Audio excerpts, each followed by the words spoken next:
قومندان علیپور څوک ده او ولې په بهسودو ولسوالۍ کې جبهه جوړه کړې ده؟ السلام علیکم لیدونکو، ستړي مشئ، وخت مو په خیر. علیپور چې په قومندان شمشیر هم مشهور دی او اوس د میدان وردګو په بهسودو ولسوالۍ کې د ځایي ملیشو قومندان دی. د دې مخکې له رسنیو سره په مرکه کې ویلي دي چې تر دې مخکې د عبدالعلي مزاري په مشرۍ د وحدت ګوند یو قومندان و. دی وایي کله چې په 1382 کال کې حکومت د وسلوالو کسانو بې وسلې کول پیل کړل، د خپله وسله حکومت ته وسپارله او د کابل بهسود پر لارې د مسافر وړونکو موټر چلول پیل کړل.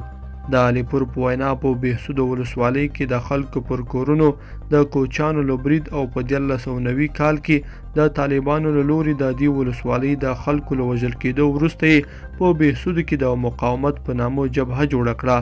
خو شواهد ښایي چې د قومندان شمشیر فعالیتونه تر غور، دایکنډي، غزني، اروزګان، سرپل او بامیانو پورې هم رسیدلی دي. علیپور وایي د میدان دره د مرګ په درې نومول شوې وه. موږ څه کړي وای؟ خلکو څه کړي وای؟ هغه دولت چې پر خپلو پوستو یې برید وشو، درنه وسله له څو قدمۍ له میدان ښار څخه هم ورسېده، خو چا اقدام ونه کړ. نوموړي تر اوسه د خپلو وسلوالو د کره شمیر په تړاو څه نه دي ویلي، خو په ده پورې یو اړوند کس وایي چې علیپور یوازې په بهسودو کې 2000 وسلوال کسان لري. د علیپور له کسانو رضا وایي موږ یې اړ کړو هره ورځ په 2 نمبر لویه لاره د میدان دره کې په زرګونه تنه یرغمل نیول کېدل او وژل کېدل.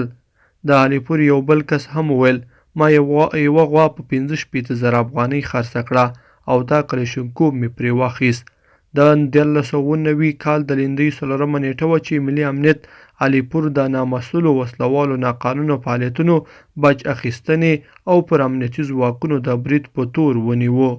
خو د څو ولایتونو ځینې اوسیدونکو شاوخوا 5 ورځې د حکومت له بنده د هغو د خوشي کېدو لپاره په تاوتریخجنو اعتراضونو لاس پورې کړ او بالاخره علیپور د ولسمشر غني د دویم مرستیال سرور دانش په منځګړیتوب د یوې هوکړې له مخې خوشي شو او بیرته بهسودو ولسوالۍ ته ولاړ.